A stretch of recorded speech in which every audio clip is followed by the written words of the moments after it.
राधिका के माता पिता बहुत ही गरीब थे। इसी वजह से राधिका के लिए जो भी रिश्ता आता वो उनकी गरीबी देखकर ना हो जाता। इस बार भी कुछ ऐसा ही हुआ। सुधा बहन जी, वो लड़के वालों का कोई फोन आया क्या?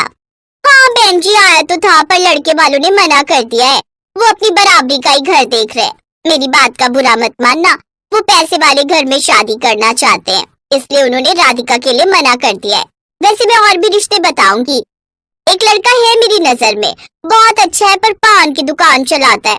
आपको कोई एतराज तो नहीं है? और एक बात और है, उम्र में 20-21 का फर्क आ जाए, थोड़ा बड़ा उम्र का चल जाएगा। 40 बरस है उम्र, और उन्हें कुछ नहीं चाहिए, बस लड़की अच्छी हो। तो वो कल ही बारात लेकर आ जाएंगे। कहो तो बात करूं? नहीं, मैं उसके बारे में आपको बताती हूँ, अभी आप कोई बात मत करना। राधिका की मम्मी ने उदास मन से फोन रख दिया। क्या हुआ राधिका की माँ? सुधा बहन जी क्या कह रही थी?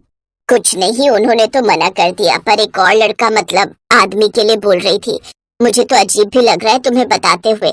40 साल के आदमी से मैं अपनी बेटी की शादी कैसे कर दूं? हम गरीब हैं, इसका मतलब ये नहीं कि हम अपनी बेटी को कहीं भी ब्याह देंगे। हमारी बेटी सुंदर है, पढ़ी लिखी है, अच्छी नौकरी ढूंढ रही है।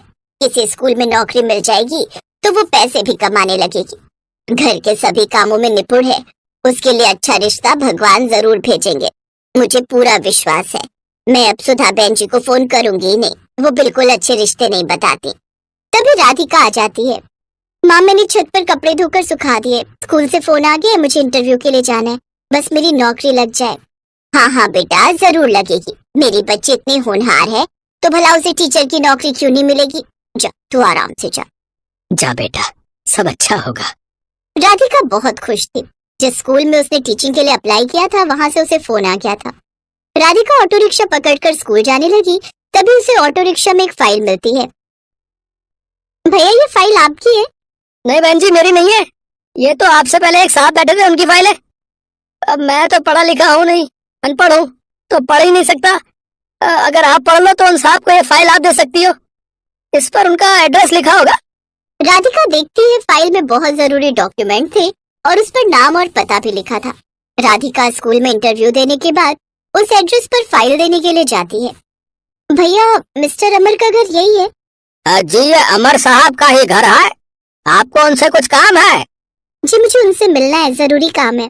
ठीक है, आप अंदर जा सकते हो, अमर साहब अंदर ही हैं। राधिका अंदर जाती है। नमस्ते आंटी जी, मुझे अमर जी से मिलना है। तुम कौन हो बेटा? तुम्हें पहले कभी नहीं देखा। जी, मेरा नाम राधिका है। जिस ऑटो में मैं दोपहर में बैठी थी उसमें अमर जी अपनी फाइल भूल गए थे, ये मैं उन्हें देने आई थी। ऑटो वाले भैया ने बोला कि मैं आपको दे दूं। अच्छा, तो ये बात है। तभी अमर आ जाता है। अमर बेटा, ये राधिका है, तुम ऑटो में कोई फाइल भूल गए थे, ये वही देने आई है। ओह, थैंक यू सो मच। मैं बहुत परेशान था कि न जाने मेरी फाइलें कहाँ चली गई। आपने ये फाइल देकर मुझ पर बहुत बड़ा एहसान किया है। Thank you so much. Mummy, आपको पता है मेरी गाड़ी में तेल खत्म हो गया था। मेरा मीटिंग में पहुंचना बहुत जरूरी था, इसलिए मैं ऑटो पकड़ कर चला गया। अब जल्दी जल्दी में फाइल ऑटो में रह गई। उसके बाद से मैं बहुत परेशान था, सोच रहा था फाइल मिलेगी ही नहीं। पर राधिका जी, आपने सचमुच मेरी सारी टेंशन दूर कर दी। बैठो बेटा, हरिया इनके लिए चाय ले आओ। अमर और उसके मम्मी पापा राधिका से बात करने लगे। तभी उन्हें राधिका के बारे में पता चला। अमर की मम्मी को राधिका बहुत पसंद आई, साथ ही अमर को भी राधिका बहुत अच्छी लगी, इसलिए उन्होंने राधिका के मम्मी पापा से मिलने की इच्छा जताई। बहन जी, भाई साहब, हमें कुछ नहीं चाहिए, हमें राधिका बहुत पसंद है। हम तो अमर के लिए बहुत समय से लड़की ढूंढ रहे थे, पर अमर को कोई लड़की पसंद ही नहीं आती थी। अब राधिका से शादी के लिए अमर भी तैयार है, इसलिए हम चाहते हैं शुभ मुहूर्त में राधिका और अमर की शादी हो जाए। शादी की तैयारी की बिल्कुल चिंता मत कीजिए भाई साहब। शादी के जितने भी इंतजाम होंगे वो सब हम करेंगे। आप बस राधिका की शादी की तैयारी शुरू कर दीजिए। मम्मी, क्यों ना हम भैया भाभी की हल्दी का फंक्शन एक साथ रखें? वो आजकल फूलों वाली हल्दी का बहुत ट्रेंड है। हम अपनी नई भाभी की फूलों वाली हल्दी करेंगे। हाँ हाँ, क्यों नहीं, हम अपनी नई बहू की हल्दी खूब धूमधाम से करेंगे। अमर बेटा, तुम और नीतू दोनों मिलकर फूलों वाली हल्दी की सारी तैयारी करो, हम एक बड़ा फंक्शन करेंगे फूलों वाली हल्दी का। राधिका के माता पिता ने सपने में भी नहीं सोचा था कि उनकी बेटी के भाग्य में इतनी खुशियां आने वाली हैं। राधिका की फूलों वाली हल्दी के फंक्शन की तैयारी शुरू हो जाती है।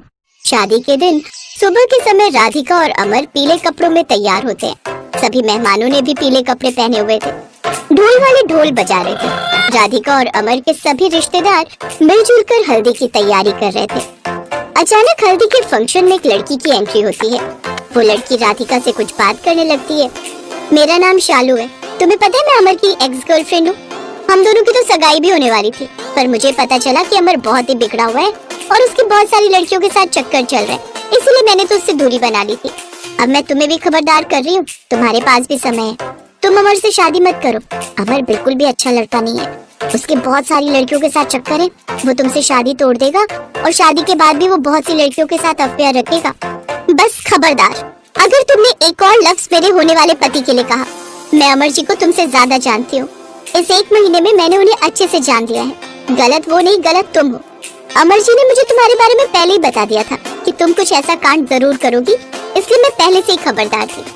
चक्कर तुम्हारे लड़कों के साथ चलते हैं, समझी? दफा हो जाओ यहाँ से, और हमारे हल्दी के फंक्शन को बिगाड़ने की कोई जरूरत नहीं है। निकल जाओ यहाँ से। सुना नहीं शालू, राधिका ने क्या कहा?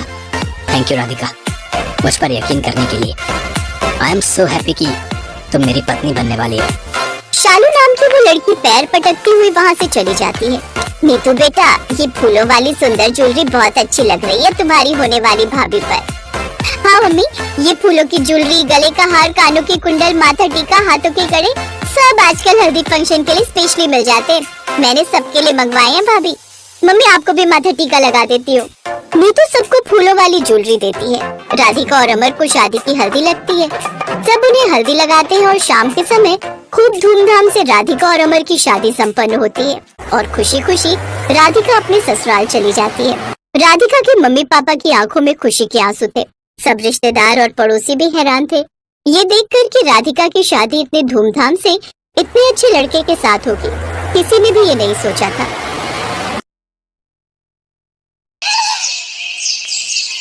भगवान के नाम पे कुछ दे दो साहब, 1 हफ्ते से कुछ नहीं खाया। ए साहब, कुछ दे दो ना साहब। साहब, भगवान आपका भला करेगा साहब। ओहो, सुबह सुबह तेरी मनहूस सूरत देख ली, अब क्या भला होगा मेरा। ले पकड़, और अब भगवान के लिए पीछा छोड़ मेरा। इतना कहकर उस आदमी ने अपनी जेब से निकाले हुए 5 रुपए भीखू को पकड़ाए और वहाँ से तेजी के साथ निकल गया। और भीखू काफी देर तक उन 5 रुपयों को देखता रहा और फिर आसपास नजर घुमाते हुए सोचने लगा। 5 रुपए, इसमें क्या आएगा? वो सामने पराठे वाला खड़ा है, उसके पास जाता हूँ। फिर भीखू अपनी जगह से उठा और सड़क की दूसरी तरफ खड़े एक ठेले पर गया। ठेले पर एक आदमी गरम गरम आलू के पराठे सेक रहा था, जिन्हें देखकर भीखू की भूख और भी बढ़ गई। उसका मन कर रहा था कि वो तुरंत पराठों पर टूट पड़े, लेकिन फिर भी किसी तरह खुद को संभाले वो वहाँ खड़ा रहा। जब पराठे वाले की नजर उस पर पड़ी तो उसने गुस्से से कहा, यहाँ क्यों खड़ा? चल रास्ता छोड़, कहीं और जाके हाथ फैला चल।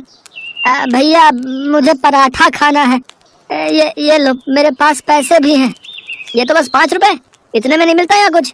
एक पराठा पूरे 10 रुपए का, समझा? जा, जब पूरे पैसे हो तब आना जा। भैया पर आधे पैसे तो है ना मेरे पास, तो आधा पराठा ही दे दो, बहुत भूख लगी है भैया। अच्छा, और फिर बचे हुए आधे पराठे का मैं क्या करूँगा? है, यहाँ कोई ग्राहक आधा पराठा नहीं खरीदता, समझा? तो भैया फिर पूरा पराठा ही दे दो, भगवान तुम्हारा भला करेगा। भीखू ने इतनी बेबसी से ये बात कही थी कि उस पराठे वाले को भीखू पर दया आ गई और उसने 5 रुपए लेकर उसे पूरा एक पराठा खाने के लिए दे दिया। बस भीखू को यही तो चाहिए था। भीखू ने सिर्फ आधा पराठा ही खाया और बचा हुआ पराठा अपने झोले में डालकर वहां से चल दिया। यही भीखू की जिंदगी थी। कभी कुछ खाने को मिल जाए तो उसे भगवान का चमत्कार मानकर वो खुश हो लेता था, और जब नहीं मिलता तो उसे भी भगवान की दी हुई सजा मानकर रह लेता। उसे किसी से कोई शिकायत नहीं थी। भीखू एक पैर से लाचार था और उसका एक हाथ भी जन्म से ही नहीं था। उसकी इस हालत को देखकर कोई भी उसे काम पर नहीं रखता था। परिवार के नाम पर भी भीखू के पास कोई नहीं था, सिवाय कुछ उन बच्चों के जो उसी की तरह अपाहिज थे और भीख मांगकर अपना गुजारा करते थे। भीखू को जब कभी भीख में कुछ मिलता वो उसे उन बच्चों के साथ जरूर बांटता था। ले भाई राजू, ये तेरा, और मन्नू तू ये ले, और रीना ले, तू भी ले। भैया ये मन्नू का टुकड़ा मेरे टुकड़े से बड़ा है। हाँ तो क्या हुआ, खाने देना उसे, और तू चिंता क्यों करता है? भगवान ने चाहा तो कल और कुछ मिल जाएगा। और क्या पता आज से ज्यादा ही मिल जाए। भीखू की बात सुनकर वो तीनों बच्चे मुस्कुरा दिए और फिर चैन की नींद सो गए। भीखू के जैसे ये बच्चे भी अनाथ थे, लेकिन फिर भी अकेले नहीं थे। इनमें से जब कभी किसी को भी भीख मिलती तो उसे आपस में जरूर बांटते थे। बस इसी तरह इनकी जिंदगी चले जा रही थी। फिर एक दिन, साहब साहब भगवान के नाम पर कुछ दे दो साहब। अब क्या चाहिए तुम्हें? अब जो आपकी इच्छा हो साहब, पैसे, खाना, कपड़े, कुछ भी दे दो साहब। इस गरीब का भला हो जाएगा। अभी रुको, मैं बाहर आकर तुमसे बात करता हूँ। इस आदमी का नाम राजेश था, जो देखने से ही काफी अमीर लग रहा था। असल में राजेश शहर का एक बड़ा बिजनेसमैन था और उस वक्त अपनी महंगी गाड़ी में बैठकर एक मीटिंग के लिए जा रहा था। लेकिन जब उसकी गाड़ी की खिड़की पर भीखू भीख मांगने के लिए आया तो बाकियों की तरह उसने भीखू को हड़काया नहीं, बल्कि गाड़ी से बाहर आकर भीखू से बड़े ही सुलझे अंदाज में बोला, हाँ भाई, तुम्हें मैं पैसे भी दे सकता हूँ, खाना भी खिला सकता हूँ और पहनने को कपड़े भी दे सकता हूँ, वो भी अभी के अभी। लेकिन एक समस्या है। कैसी समस्या साहब? देखो भाई, मैं हूँ एक कारोबारी, जात से भी और काम से भी। तो मेरी जिंदगी का एक उसूल है कि मैं कभी भी किसी को भी कोई चीज मुफ्त में नहीं देता, भीख भी नहीं। साहब, पर मैं गरीब आपको क्या दे सकता हूँ? अगर मेरे पास कुछ होता तो मैं ऐसे भीख थोड़े ही ना मांगता। वो तुम देखो भाई, मैं यहाँ अगले 5 मिनट तक खड़ा हूँ। तुम जो चाहो मेरे लिए ले आओ और बदले में मैं तुम्हें पैसे, खाना और पहनने को कपड़े भी दिला दूंगा। पर याद रहे, तुम्हारे पास सिर्फ 5 मिनट ही हैं। राजेश के ऐसा कहते ही भीखू अपने दिमाग के घोड़े दौड़ाने लगा। उसने आसपास नजर घुमाकर देखा तो उसे एक गुलाब का पौधा नजर आया, जो ढेर सारे लाल गुलाबों से भरा हुआ था। उस पौधे को देखकर भीखू को कुछ सूझा और वो अपनी बैसाखी के सहारे लंगड़ाते हुए उस पौधे के पास गया। उसने अच्छे से देखभाल कर उस पौधे का सबसे बड़ा और सबसे सुंदर फूल तोड़ा और उसे लाकर राजेश को देते हुए बोला, लीजिए साहब, ये ही दे सकता हूँ मैं आपको। बहुत बढ़िया, ये वाकई बहुत सुंदर है। तुम्हारा बहुत बहुत शुक्रिया। इतना कहकर राजेश ने अपनी जेब से कुछ पैसे निकाले और उन्हें भीखू के हाथों में रखते हुए बोला, मुझे लगता है इतने से तुम खाना और कपड़े दोनों खरीद सकते हो। जो अभी भीखू के साथ हुआ था वो उसकी उम्मीद से कहीं ज्यादा था। उस दिन भीखू और तीनों बच्चों ने पहली बार छप के खाया। बच्चे बहुत खुश थे, लेकिन भीखू किसी सोच में डूबा हुआ था। क्या हुआ भैया, खाओ ना। कुछ सोच रहा हूँ राजू, अब तू खाना खा। उस दिन जो कुछ हुआ उसने भीखू के दिलो दिमाग पर गहरा असर डाला था। असल में भीखू को पहली बार ये एहसास हुआ था कि जिंदगी में जरूरत से ज्यादा भी हासिल किया जा सकता है। अगले ही दिन सुबह सुबह भीखू एक सरकारी बगीचे में गया और उसने ढेर सारे फूल तोड़कर अपने झोले में रख लिए। फिर उन फूलों को लेकर वो उस चौराहे पर गया जहाँ हर रोज भीख मांगने के लिए खड़ा होता था। लेकिन इस बार उसने किसी से भीख नहीं मांगी, बल्कि सबको आगे बढ़कर सुंदर फूल देने लगा। उसके ऐसा करने से लोग बड़े खुश हुए। जो लोग पहले उसे डांट कर झिड़क देते थे, वो अब उसे देखकर खुश हो रहे थे और उसे कुछ न कुछ पैसे भी जरूर दे रहे थे। उस दिन भी भीखू और तीनों बच्चों ने पेट भरकर खाया और फिर, भैया ये कमाल कैसे हो गया, इतना सारा खाना? भीखू के साथ अब तक जो कुछ भी हुआ था वो सब भीखू ने बच्चों को कह सुनाया। और फिर अगले दिन से ही भीखू के साथ साथ तीनों बच्चे भी अपने साथ ढेर सारे फूल तोड़कर ले जाने लगे और लोगों को बांटने लगे। चौंकाने वाली बात ये थी कि बच्चों के साथ भी ठीक वैसा ही हुआ जैसा कि भीखू के साथ हुआ था। कुछ दिन ऐसे ही हंसी खुशी बीत गए, लेकिन फिर, अरे तुम तीनों इतने कम फूल क्यों लाए हो? इतने से क्या होगा? भैया वो आज बगीचे के गार्ड ने हमें फूल तोड़ते देख लिया, डंडा लेकर हमारे पीछे दौड़ गया था। बड़ी मुश्किल से बचकर भागे हम। वो तो शुक्र करो कि इतने फूल तोड़कर पहले ही झोले में डाल दिए थे, लेकिन अब लगता है कि कल से उस बगीचे में नहीं जा पाएंगे। वो गार्ड हमें फूल नहीं तोड़ने देगा। अच्छा, ये तो बड़ी दिक्कत हो गई। चलो कोई नहीं, कल का कल देखेंगे। फिलहाल आज तो काम पर चलें। ये सच था, लोगों को फूल बांटकर उनसे भीख लेना अब भीखू और इन बच्चों का काम बन गया था। लेकिन अब ये इतना आसान नहीं था। उस दिन जितने भी फूल थे उन्हें लेकर भीखू फिर से चौराहे पर गया। वो जाकर खड़ा ही हुआ था कि तभी वहाँ एक गाड़ी आकर रुकी। भीखू उस गाड़ी को देखते ही पहचान गया, क्योंकि वो गाड़ी राजेश की थी। साहब ये लीजिए साहब, ये आपके लिए। शुक्रिया दोस्त। दोस्त? आपने मुझे दोस्त कहा साहब? हाँ, क्योंकि अब तुम भी मेरी तरह ही कारोबारी हो गए हो। तुम्हारे बारे में सुना मैंने, यहाँ सब तुम्हारी ही बात करते हैं, तुम्हें फूलों वाला भिखारी कहकर बुलाते हैं, और कई लोग तो तुम्हारा इंतजार भी करते हैं। लेकिन अभी भी बस एक दिक्कत है कि लोग तुम्हें अब भी भिखारी ही मानते हैं। ये मुझे अच्छा नहीं लगा। इतना कहकर राजेश ने फिर से भीखू के हाथ में कुछ पैसे रखे और वहां से चला गया। उसके जाते ही भीखू एक बार फिर सोच में पड़ गया। एक बार फिर राजेश ने भीखू को नई दिशा दी थी। राजेश से मिले पैसों को लेकर भीखू फौरन वापस अपनी झोपड़ी में गया, जहां तीनों बच्चे उसका इंतजार कर रहे थे। भैया अच्छा हुआ आप आ गए। देखो ना, ये मन्नू जिद कर रहा है कि आज पाव भाजी खाएगा, और मैं बोल रहा हूँ कि आज छोले भटूरे खाते हैं ना। नहीं, खाना मैं लेकर आया हूँ, हम वही खाएंगे और अब से पैसे बचा कर रखेंगे। पर वो क्यों भैया, हमें पैसे बचाकर क्या करना है? फूल उगाने हैं। भीखू की कही बात को समझने में बच्चों को जरा भी देर नहीं लगी। उन सबके पास जितने भी पैसे थे, उन सब से उन्होंने ढेर सारे पौधे खरीदे और फिर उन्होंने हाईवे के किनारे की सरकारी जमीन में रोप दिया। फिर सभी मिलकर उन पौधों की बहुत अच्छे से देखभाल करने लगे। कुछ ही हफ्तों में वो सभी पौधे सुंदर और रंग बिरंगे फूलों से भर गए। देखो भैया, अब कितने सारे फूल हैं हमारे पास। अब हम फिर से एक साथ भीख मांगने जा सकते हैं। नहीं, हम जाएंगे तो जरूर, लेकिन भीख मांगने नहीं, बल्कि कारोबार करने। क्या मतलब भैया?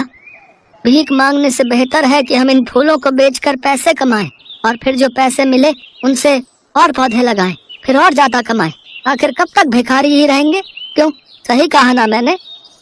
भीखू ने आज कुछ ऐसा कहा था जिसे सुनकर तीनों बच्चों को बहुत ही अच्छा लग रहा था, क्योंकि अब वाकई उन्हें जो भविष्य दिख रहा था वो एक भिखारी होने से कहीं बेहतर था। भीखू भी तैयार था फूलों वाले भिखारी से फूलों वाला कारोबारी बनने के लिए।